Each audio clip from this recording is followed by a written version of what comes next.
우리 함께 기도하고 말씀 함께 나누도록 하겠습니다. 하나님 아버지, 오늘도 저희들을 예배자로 불러주시고 주님을 마음껏 찬양케 하시고 말씀 앞에 설 수 있도록 인도해 주셔서 감사를 드립니다.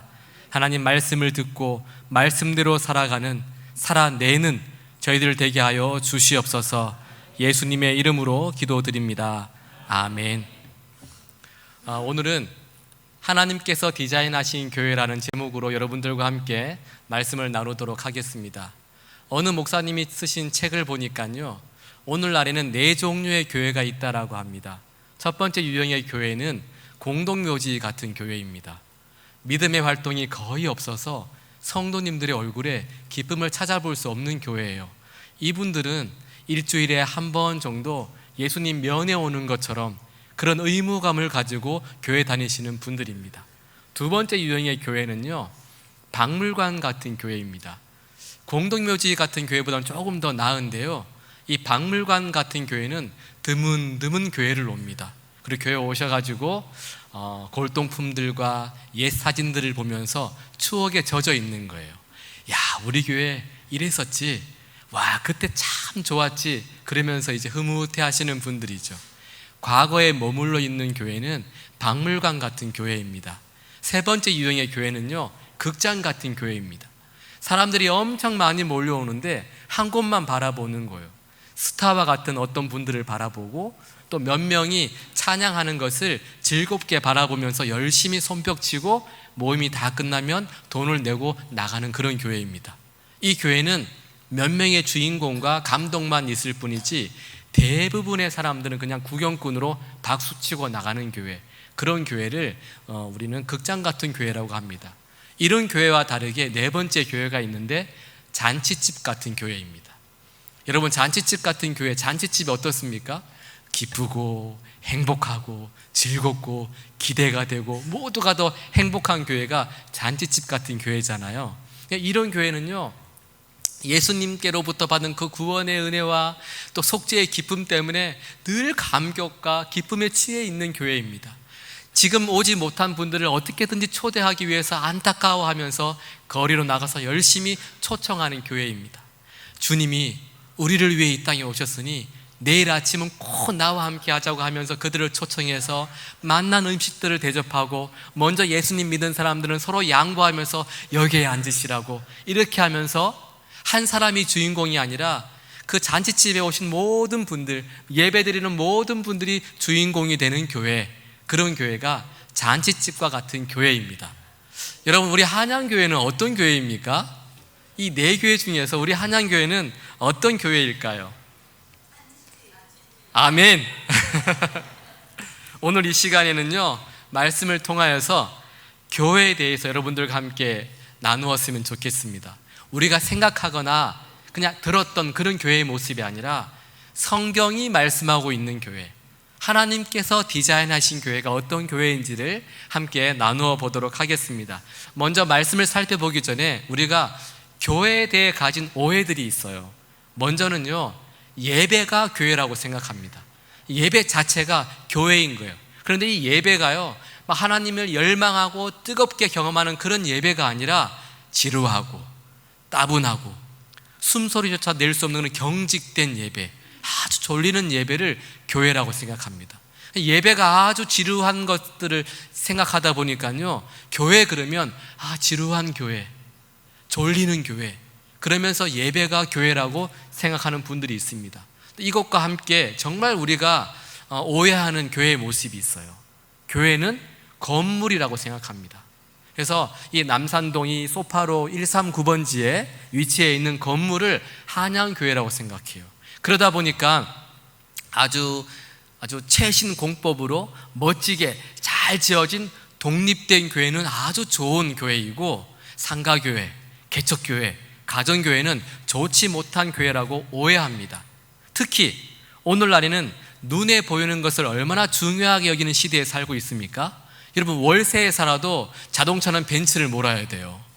성도들도 예외는 아닌 것 같습니다. 눈에 보이는 것을 중요하게 여기다 보니까 아주 크고 웅장한 교회가 건강한 교회라고 오해하고 있는 것 같습니다. 또한 요즘 내 집 마련하는 것이 얼마나 어렵습니까? 그러다 보니까 더 건물이 크고 좋은 교회를 찾아다니는 성도들이 참 많이 있습니다. 내가 집이 없다 보니까 건물 큰 교회에 다니면요, 뭔가 있어 보이는 거예요. 건물 큰 교회가 내 교회다 보니까요, 집은 없지만 대리 만족이 되는 것입니다. 이러다 보니까 아주 큰 교회에 담임하시는 목사님은 성공한 목사님이시고, 개척교회를 섬기는 목사님은 실패한 목사님이라는 이상한 논리가 교회를 오염시키고 있는 것입니다. 이 모든 것들이 교회가 건물이다라는 오해에서 비롯되는 것입니다. 물론 좋은 건물이 있으면 좋겠지만 교회 자체가 건물 자체가 교회는 아닌 것입니다. 그렇다면 건물이 교회도 아니고 예배 자체도 교회가 아니라면 교회는 무엇일까요? 여러분, 하나님께서 디자인하신 그 교회는 어떤 교회일까요? 성경을 보시면 교회를 설명하는 여러 이미지들, 그림 언어들이 있습니다. 오늘은 이 그림 언어들을 살펴보면서 교회가 어떤 곳이지라는 것을 한번 생각해 보면 좋겠습니다. 우리 성경 한 군데만 찾아보겠는데요, 고린도전서 1장 1절에서 3절까지의 말씀입니다. 친절하게도 이렇게 PPT로 다 준비되어져 있습니다. 우리 고린도전서 1장 1절에서 3절까지의 말씀을 교회가 어떤 교회이지라고 한번 생각하면서 함께 한번 읽어보겠습니다. 하나님의 뜻을 따라 그리스도 예수의 사도로 부르심을 받은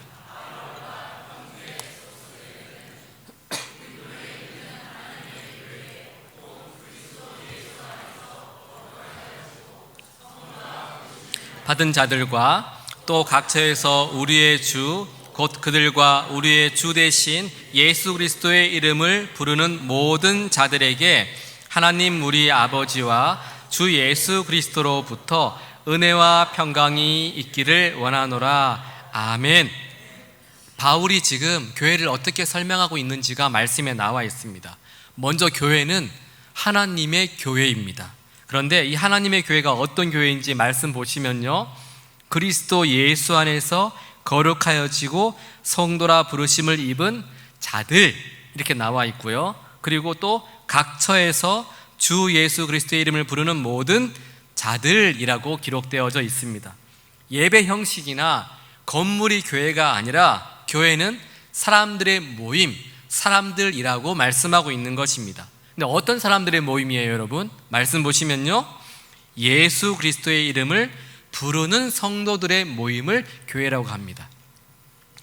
여러분, 당시에 예수 그리스도의 이름을 부르는 것은, 바울이 이 고린도 전서를 쓸 당시에 예수 이름을 부르는 것은 정말 어려운 일이었습니다. 그 당시엔 로마 황제가 신이었고 로마 황제가 주님이었기 때문에 핍박과 박해를 감수하고 생명을 내려놓고 불러야지만 부를 수 있는 이름이 예수 그리스도의 이름이었습니다. 곧 예수 그리스도의 이름을 부른다라는 것은, 예수님의 이름을 부르는 사람들의 모임이 교회라는 것은요, 예수님만을 진짜로 믿는 사람들의 모임이 교회라는 것입니다. 예수 그리스도와 자기 생명을 바꾸는 사람들의 모임이 교회라는 거예요. 달리 말씀드리면 한양교회, 이렇게 말씀드리는 것은 예수님만을 진짜로 믿고 있는 사람들, 그분들이 바로 한양교회라는 것입니다. 여러분 동의하십니까? 그러니까 한양교회는 건물이 아니라 한양교회는 여러분들이에요. 사람이 교회입니다. 물론 건물이 없거나 또 노후가 되면요, 여러 가지 불편할 수는 있어요. 불편할 수는 있지만 그것이 교회는 아니다라는 거죠. 바울은 이 교회, 이 성도들의 모임을 세 가지 그림 언어로 우리에게 가르쳐 주고 있습니다. 다 이름은 다르지만 모두가 동일한 교회입니다. 아울러서 바울이 가르쳐 주는 이 교회의 모습은요, 교회로서 지금 우리가 어떤 모습으로 존재해야 하는가를 우리에게 가르쳐 주는 말씀이기도 합니다. 첫 번째, 교회를 보여주는 이미지는요, 하나님의 가족입니다. 우리 본문 2장 19절 말씀 함께 한번 읽어보겠습니다. 2장 19절 말씀. 그러므로 이제부터 오직 성도들과 동일한 시민이요 하나님의 권속이라. 아멘. 너희는 하나님의 권속, 하나님의 가족이라고 말씀하고 있습니다. 여러분, 우리는 이 땅에서 영적인 고아처럼 살았던 사람들이었습니다. 영적인 고아의 특징이 무엇인지 아세요? 고아의 특징은요, 보호자가 없이 살아가는 사람들이 고아예요. 일방적으로 사랑을 베풀어 줄 수 있는 그 사람들 없이, 그 보호자 없이 살아가는 사람이 바로 고아입니다. 그런데 하나님께서는 영적인 고아와 같은 저와 여러분들을 일방적으로 사랑하셔서 이 땅에 예수 메시아를 보내주셨습니다. 그리고 저희들이 예수님을 구주와 주님으로 고백할 때마다 하나님의 자녀로 불러주시면서 저희들을 입양해 주셨습니다. 하나님이 조건 없이 이 사랑, 정말 아무 조건 없이 부어주신 이 사랑을 통하여서 우리는 천지 만물을 창조하신 위대한 하나님을 아버지라고 부를 수 있는 특권을 얻게 되는 것입니다. 하나님을 아버지로 부르면서 육신의 아버지로부터 받은 상처를 치유받기도 하고, 또 두려움과 환난과 공포의 세상 속에서도 하나님 손을 꼭 붙들고 담대하게 살아갈 수 있게 된 것입니다. 근데 이렇게 각자 하나님을 아버지라고 부르고 나서 보니까요, 하나님을 아버지로 부르는 사람이 나 혼자가 아닌 것을 발견하게 됩니다. 막 주위에서 다 아버지, 아버지, 하나님 아버지라고 부르게 되는 것이죠. 여기저기에서 하나님 아버지라고 부르는 형제, 자매를 만나게 되는 것이죠. 하나님을 아버지로 부르는 공동체에 내가 소속되었다라는 것을 깨닫게 되는 것이죠. 이 공동체가 바로 하나님의 가족입니다. 여기 오신 분들 중에 혹시 이렇게 부르는, 하나님을 부르는 분 계십니까? 하나님 아버지라가 아니라 하나님 아저씨, 하나님 삼촌, 이렇게 부르는 분들은 한 분도 없습니다. 우리는 하나님의 가족이 되었습니다. 우리의 공로와 우리의 의로움이 아니라 하나님의 일방적인 사랑으로 하나님의 사랑이 우리를 가족으로 만들어 주었습니다. 그런데 문제가 있어요, 여러분. 이렇게 하나님의 가족이 되었어도 어려움이 없는 것은 아니에요. 온전한 사람들이 모여서 가족이 된 것이 아니기 때문입니다. 저와 여러분들 얼마나 부족하고 연약하고 실수투성이입니까? 의인이 아니라 우리는 용서받은 죄인들로 구성된 가족인 것입니다. 그러다 보니까 문제가 있어요. 하나님의 가족이 되었어도 왕년에 세상적으로 잘 나갔던 습관들을 그대로 가지고 교회로 들어오는 것입니다. 교만과 독선과 지기 싫어하는 모습들이 그대로 있어요. 그래서 몸에 베어버린 어린 시절의 상처 때문에 누군가에게 계속 상처를 주며 살아가는 것입니다. 부모로부터 받은 그 폭력성 때문에 내가 어른이 되어서는 절대로 아이들을 때리지 말아야지 하면서도 어느 순간 모르게 아버지의 폭력성이 자기에게 드러나는 것입니다. 또는 어떤 그 못된 습관들 때문에 누군가를 힘들게 하고 상처 입히기도 합니다. 우리는 이렇게 생각하는 거죠. 어떻게 저 집사님이 저럴 수 있지? 아니, 어떻게 저 권사님이 저렇게 막말을 하실 수가 있지? 그러면서 상처를 받기도 합니다. 자녀들 중에서는 여러분, 하나님의 아픈 손가락이 있을 수 있어요. 제가 그럴 수도 있고 여러분들이 그럴 수도 있습니다. 하나님 만나기 전 살아왔던 고아적 환경과 상황이 너무 다르기 때문에 한 가족이 되었음에도 불구하고 누군가에 대해서는 여전히 우리가 불편한 마음이 생기기도 하고, 어느 집사님을 보고는 바로 돌아서서 자리를 피하기도 합니다. 이런저런 문제들이 교회 안에 있어요. 그런데 이것은 당연하다라는 사실입니다. 그런데 여러분, 가족 안에 일어나는 이런저런 문제들에 보면서도, 이런 삶의 여러 문제들까지도 우리가 다 끌어안고 이해하면서 참고 용납하며 살아가야 할 분명한 이유가 있는 것입니다. 이미 우리가 하나님의 무한하신 사랑을 받은, 그분의 아낌없는 사랑을 받은 하나님의 가족이 되었기 때문입니다. 여러분, 미우나 고우나 아버지가 바뀌지 않는 이상은 우리는 다 가족이에요. 앞뒤 좌우에 계시는 분들 다 형제 자매 가족입니다. 우리가 서로 사랑해서 하나님의 가족이 된 것이 아닙니다, 여러분. 만일 우리의 사랑이 하나님의 가족이 되는 필수 조건이었다면 우리는 어느 누구도, 한 사람도 하나님의 가족이 될 수가 없습니다. 내가 사랑해서 하나님의 가족이 된 것이 아니에요. 여러분, 착각하시면 안 됩니다. 나의 사랑이 아니라 하나님의 사랑으로 이미 우리가 하나님의 가족이 되었기 때문에 이제부터 그 아버지로부터 받은 사랑을 가지고 아버지처럼 사랑하는 법을 배우며 살아가는 것입니다. 어떻게 보면 우리는 하나님의 가족으로서, 이 하나님의 가족은요, 교회는 사랑을 배우고 익히며 실천하는 실습장과 같습니다. 여기는 사랑의 실습장이에요. 여러분, 우리가 서로를 사랑하지 않으면 우리가 어떻게 세상 사람들을 사랑할 수 있겠습니까? 내가 사랑이 많아서 하나님의 가족이 된 것이 아니라 하나님의 가족이 되었기 때문에, 그 위치 때문에, 소속 때문에, 정체감 때문에, 정체성 때문에 이제부터 우리가 사랑을 배우고 실천하며 살아가는 것입니다. 교회가 하나님의 가족이라는 것은, 교회는 곧 사랑 공동체라는 것입니다. 여러분, 그런데 여기서 가만히 보면요, 우리가 가끔 이렇게 이야기합니다. 가족 같은 교회, 교회 같은 가족, 뭐 이런 말을 하는데 대부분 우리는 이렇게 이야기해요.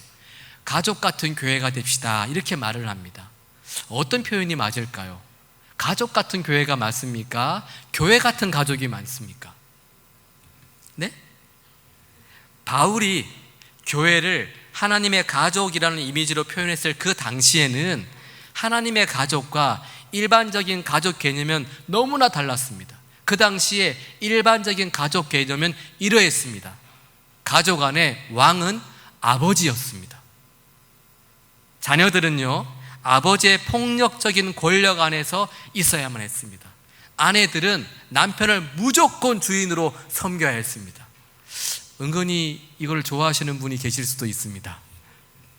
노예들에게 있어서 한 주인의 가족원이 된다는 것은 어떤 살벌한 직장과도 비교할 수 없는, 현대의 어떤 살벌한 직장과도 비교할 수 없는 폭력과 억압 속으로 들어가는 것이었습니다. 그 당시 노예들은 말하는 도구에 불과했습니다. 가족 안에서 아이들과 여성들, 노예들은 가족원으로서 인간다움을 누릴 수가 없었습니다. 그 가족은 사랑의 가족이 아니에요. 피하고 싶고 도망가고 싶은 그 가족들이 그 바울 시대의 가족이었습니다. 약자에 대한 강자의 지배가 당연시 여겨지는 곳, 그곳이 가족이었습니다. 여러분, 만약에 우리가 그 당시의 가족 개념을 생각하면서 그 사람들에게 한양교회는 가족 같은 교회입니다, 이렇게 전도하면 어떻게 되겠습니까? 한 사람도 올 사람이 없어요. 여러분, 우리는 가족 같은 교회가 되어서는 안 됩니다. 그곳에는 하나님의 사랑이 없어요. 교회 같은 가족이 되어야 합니다. 왜냐하면 교회, 하나님의 가족은 세상이 줄 수 없는 사랑을 가지고 있기 때문입니다. 세상이 줄 수 없는 사랑의 공동체, 그것이 하나님의 가족, 교회이기 때문입니다.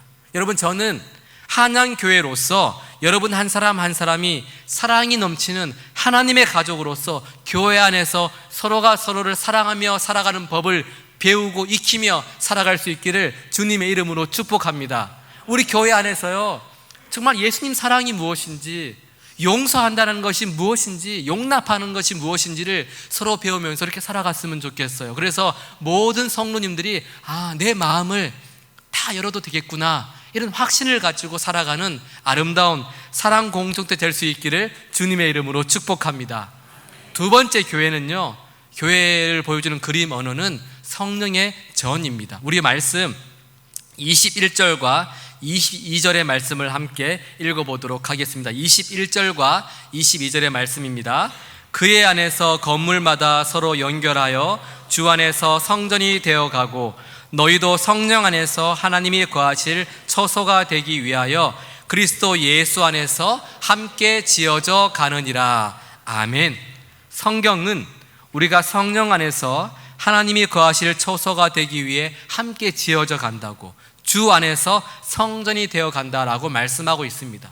이 그림 언어를 보시면 교회는 성령의 전, 하나님의 전이라고 말씀하고 있습니다. 여러분, 성전은 하나님이 임재하시는 곳, 하나님이 거하시는 곳입니다. 그러면 이 하나님이 거하시는 곳, 이 성전에서 무엇을 하겠습니까? 가장 중요한 성전의 본질은요, 제사 지내는 거예요. 하나님 앞에 예배 드리는 곳입니다. 그러니까 교회가 성령의 전이라는 것은 성령 안에서 하나님을 예배하는 예배 공동체라는 것입니다. 예배를 히브리어로 보면요, 하바라고 합니다. 하바라고 하는데 납작하게 엎드리다, 복종하다, 몸을 굽히다, 경배하다, 이런 의미를 가지고 있어요. 한 가지 더 있는데 히브리어로 아바드라고 합니다. 봉사하다, 섬기다라는 뜻입니다. 그리고 헬라어를 보시면요, 프로스키네오라고 하는데 비슷한 의미를 가지고 있어요. 존경의 표시로 손에 입맞춤을 하다, 존경의 표시로 이마를 땅에 대고 절하다, 엎드리다, 경배하다, 이런 의미가 있는 단어가 예배라는 단어입니다. 이 모든 단어를 종합해 보면 예배라는 것은 하나님을 의식하고 하나님 앞에 엎드려서 하나님을 경배하고 하나님을 존경하고 높이고 순종하고 하나님을 위해 봉사하고 일하는 것, 이 모든 것이 예배다라는 것입니다. 이렇게 예배하는 공동체, 그 공동체가 여러분 교회입니다. 예배하는 공동체의 유일한 예배의 대상은 하나님 한 분밖에 없어요.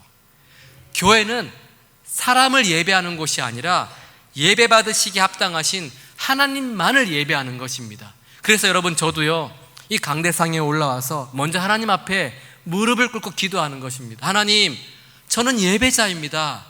하나님만이 영광 받으시고 하나님만이 높임을 받으시옵소서. 하나님, 저는 십자가 앞에서 저가 다 사라지고 하나님만 드러나는 예배자로 제가 살아갈 수 있도록, 예배자로 주의 말씀을 증거할 수 있도록 하나님 붙들어 주십시오. 이런 고백을 담아서 제가 무릎을 꿇고 기도하는 것입니다.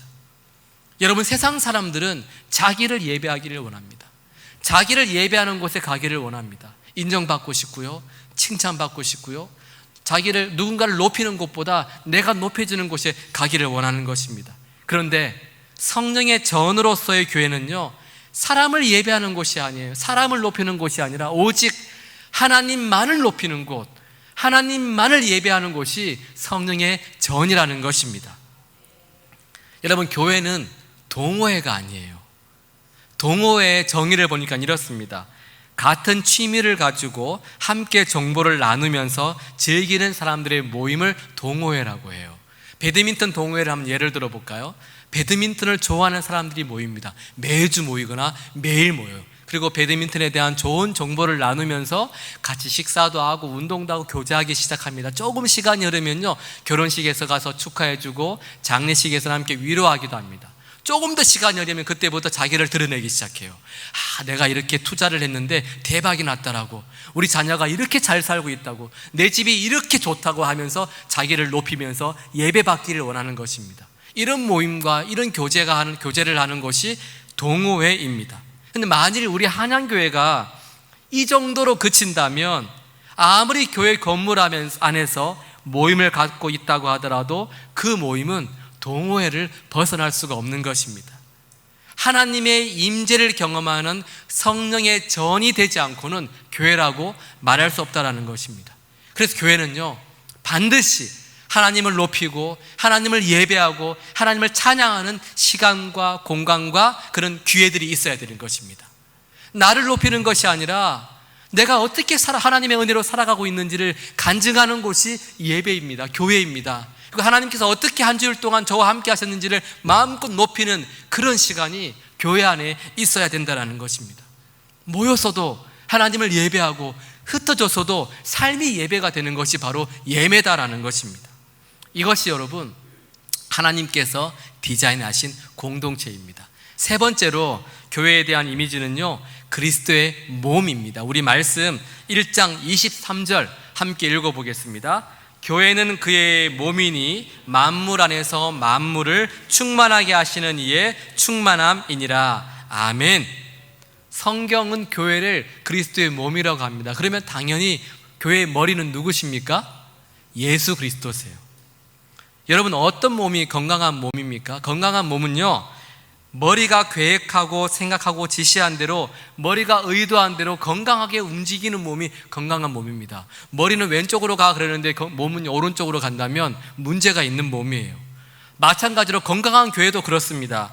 예수님의 명령과 의도대로 움직이는 교회, 그렇게 살아내는 교회가 건강한 교회다라는 것입니다. 머리가 정말 중요해요. 교회의 머리는 반드시 여러분 예수님이셔야 합니다. 만일 머리가 바뀌어지게 되면 아무리 우리가 열정을 내고 기쁘고 재밌고 즐겁다 하더라도 머리가 바뀌어지게 된다면, 어떤 개인의 힘이나 의견에 의해 교회가 움직여진다면, 어떤 집단이나 어떤 조직에 의해서 교회가 이끌어진다면 그 교회는 위험한 교회를 넘어서 교회가 아니다라는 것입니다. 반드시 그리스도의 몸인 교회는 머리이신 예수님과 꼭 붙어 있어야 생명을 유지할 수 있는 것입니다. 마태복음을 보시면요, 예수님께서 주는 그리스도시요 살아계신 하나님의 아들이십니다라고 고백하는 베드로의 신앙 고백을 들으시면서 베드로의 신앙 고백 위에 내 교회를 세우겠다라고 말씀하셨습니다. 베드로의 교회가 아니에요. 주님의 교회를 세우겠다고 말씀하신 것입니다. 교회는 주님의 교회입니다.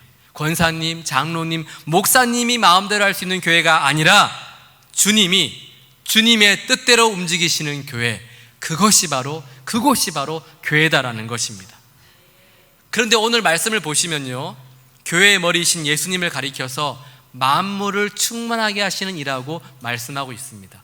여러분, 만물을 충만하게 하시는다라는 뜻은 이 만물 속에 비어있는 것들을 채우시고 완전케 하시는 분이 예수님이시다라는 겁니다. 달리 말씀드리면 이것은 바로 예수님께서 이 땅에 오신 목적이고 주님의 사명이었습니다.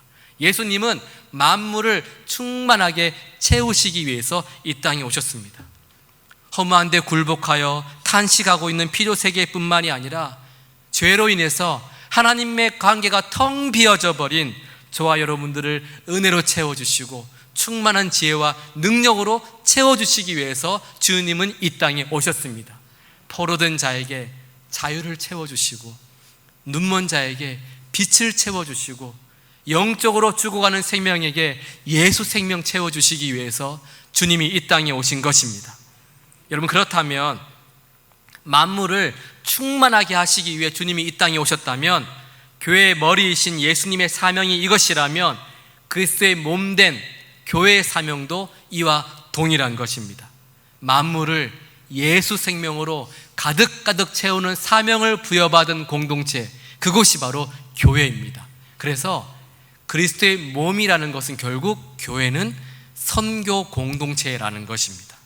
여러분, 가만히 있는 몸, 가만히 있는 교회는 건강해지지 않습니다. 몸의 지시를 받아서 계속해서 끊임없이 움직이고 선교하고 전도하고 구제하고 봉사해야 선교적 공동체를 위한 영적인 근육들이 단단하게 만들어지는 것입니다. 방학은 방학이어서, 겨울은 추워서, 여름은 더워서, 평일은 힘들어서 머리의 지시와 가르침을 모른 척 해버리고 몸이 쉬어버리면요, 우리가 몸부림치며 만들었던 영적 근육들이 금세 사라져버리고 마는 겁니다. 여러분 잘 아시잖아요. 예수님을 따라가기 위해서는 몸부림치며 살아야 돼요. 그런데 예수님과 등지기 위해서는요, 한순간입니다. 반드시 기억해야 합니다. 교회는 만물을 충만하게 하시는 예수님의 사역을 계승하는 그리스도의 몸으로서 선교 공동체라는 것입니다. 여러분, 이제 말씀을 마치도록 하겠습니다. 지금까지 성경에 나타난 교회에 대한 그림 언어들을 통하여서 하나님께서 디자인하신 교회를 살펴보았습니다. 교회는 하나님의 가족으로서 하나님의 사랑을 배우고 실천하는 사랑 공동체입니다. 교회는 성령의 전으로서 하나님만이 예배 받으시기에 합당하게 고백하고 하나님의 임재를 사모하는 그런 예배 공동체입니다. 교회는 그리스도의 몸으로서 예수님의 사역을 계승하는 선교 공동체인 것입니다. 근데 여기서 굉장히 중요한 한 가지 사실이 있습니다. 이미 이 사실이 그리스도 안에서 저와 여러분 안에 이루어졌다라는 것입니다. 이미 우리는 하나님의 가족이 되었습니다. 성령의 전이 되었습니다. 그리스도의 몸이 되었습니다. 여러분 믿으십니까? 요한복음 5장의 말씀처럼 우리는 예수 그리스도 안에서 사망에서 생명으로 이미 옮겨졌습니다. 앞으로 뭔가 열심히 해야 옮겨질 것이 아니라 이미 주님을 믿음으로 사망에서 생명으로 이미 하나님의 가족이 되었다라는 것입니다. 지금 우리에게 필요한 것은 이 놀라운 하나님의 약속의 말씀 앞에 믿음으로 반응하는 것입니다. 주님이 주신 이 사랑 앞에 우리가 삶으로 보여드리는 것입니다. 하나님께서 우리에게 하나님의 가족이라고 말씀하셨으니 이 말씀에 반응하면서 여전히 실수하고 부족하고 겉과 속이 다른 연약한 인생들이지만 하나님의 말씀에 반응하면서 사랑하고 또 사랑하고 또 사랑하는 것입니다. 성령의 전이라고 말씀하셨으니 단 한 번의 예배를 드리더라도 몸부림치면서 십자가 앞에서 나는 죽고 주님만이 드러나는 그런 예배로 하나님 앞에 반응하는 것입니다. 그리스도의 몸이라고 말씀하셨으니 주님의 말씀 앞에 순종하면서 우리의 신앙의 여정 속에서 그리스도의 장성한 분량에 이르기까지 몸부림치며 섬기고 봉사하고 전도하면서 선교 공동체로 살아내는 것입니다. 여러분, 이것이 교회입니다. 여러분, 이것이 바로 제가 처음에 말씀드렸던 잔치집과 같은 교회의 모습입니다. 사랑하는 한양교회 성도 여러분, 여러분들은 지금까지 어떤 교회로 살아오셨습니까? 하나님의 가족으로 살아오셨습니까? 한 번의 예배를 드려도 생명을 다해 주님만을 높이는 그런 예배 공동체로 살아오셨습니까? 몸부림치며 선교 공동체로 살아오셨습니까? 여러분, 건물이 오래되고 낡으면요, 수리를 해야 되고 반드시 새롭게 단장하는 것이 필요합니다. 우리는 그것을 리모델링이라고 합니다. 교회 건물도 마찬가지예요. 낡고 오래되면 리모델링을 해야 됩니다. 그 때를 놓치면요, 무너지게 되어 있어요. 그런데 오늘 말씀 보시면 건물이 교회가 아니라 사람들, 예수님만을 진짜 믿는 사람들을 교회라고 말씀하고 있습니다. 그렇다면 우리에게 더 중요한 것은 건물 리모델링보다는 교회인 저와 여러분들의 리모델링이 필요한 것입니다. 만일 우리 자신이 지금 하나님께서 디자인하신 교회의 모습으로 살아가고 있지 못함을 깨달았다면 지금이 바로 여러분, 나 자신은 이 교회를 리모델링할 때입니다. 미뤄서는 안 돼요. 이 자신, 지금 이 내가 하나님 앞에서 다시 바꿔야 할 때를 놓쳐버리면 우리는 무너질 수밖에 없는 것입니다. 말씀 앞에서 내가 버려야 될 죄된 모습들이 있다면 여러분, 바로 지금 버리셔야 됩니다. 지금 주님을 붙들고 변화를 가지셔야 돼요. 말씀과 기도로 우리의 영적인 근육들을 단단하게 키워나가셔야 되는 것입니다. 말할 수 없는 하나님의 그 크신 사랑이 여러분의 심령에 새겨지신다면 하나님께서 어떤 말씀을 하시든지 그 말씀 앞에 순종하며 나가야 되는 것입니다. 이것이 교회의 나를 새롭게 단장하는 교회 리모델링입니다. 그런데 이 리모델링은요, 여러분, 하나님 만나는 그날까지 중단되어서는 안 됩니다. 오늘 이 시간이 교회인 저와 여러분 한 분 한 분의 영적 리모델링이 시작되는 바로 그 시간, 그 출발점이 되기를 주님의 이름으로 축복합니다. 그래서 우리 한양교회가 예수 그리스도를 통해 보여주시는 그 하나님의 사랑에 매일매일 반응하면서 하나님의 가족으로서 사랑이 넘치는 사랑 공동체 되기를 주님의 이름으로 축복합니다. 우리 개인의 가정에 이런 고백이 있었으면 좋겠어요. 우리 가족은 한양교회 같은 가족이 되어야 돼. 우리 가족은 한양교회처럼 바뀌어야 돼. 이런 고백이 넘쳐났으면 좋겠습니다. 또 우리 한양교회가 성령의 전으로서 하나님만을 사모하고 하나님만을 예배하는 그런 예배 공동체가 되었으면 좋겠습니다. 우리 한양교회가 그리스도의 몸으로서 주님이 없는 세대를 향하여, 예수님이 비어있는 이 세대를 향하여 예수 생명을 외치는 선교하는 선교 공동체가 될 수 있기를 주님의 이름으로 축복합니다. 이 교회가 바로 하나님께서 디자인하신 성경적인 교회입니다. 기도하시겠습니다. 하나님 아버지, 우리를 예수 그리스도의 이름을 부르는 성도들의 모임, 하나님을 아버지라고 부르는 성도들의 모임으로 만들어주시고 세워주신 것 감사를 드립니다. 주님, 이 땅을 살아가는 동안 움직이는 주님의 교회로 살게 하여 주시옵소서. 사랑을 배우고 실천하는 하나님의 가족으로, 하나님의 임재를 사모하며 예배하는 성령의 전으로 주님의 사명을 감당하는 선교 공동체로 살아가는 우리 한양교회 될 수 있도록 주님 함께하여 주시옵소서. 낡아 버려져야 될 것들은 과감하게 버리게 하시고, 수리되고 단장되어야 할 것들은 잘 다듬어지고 잘 수리되어서 하나님께서 원하시는 바로 그 교회로 회복되는 우리 교회 될 수 있도록 주님 함께하여 주시옵소서. 예수님의 이름으로 기도드립니다. 아멘.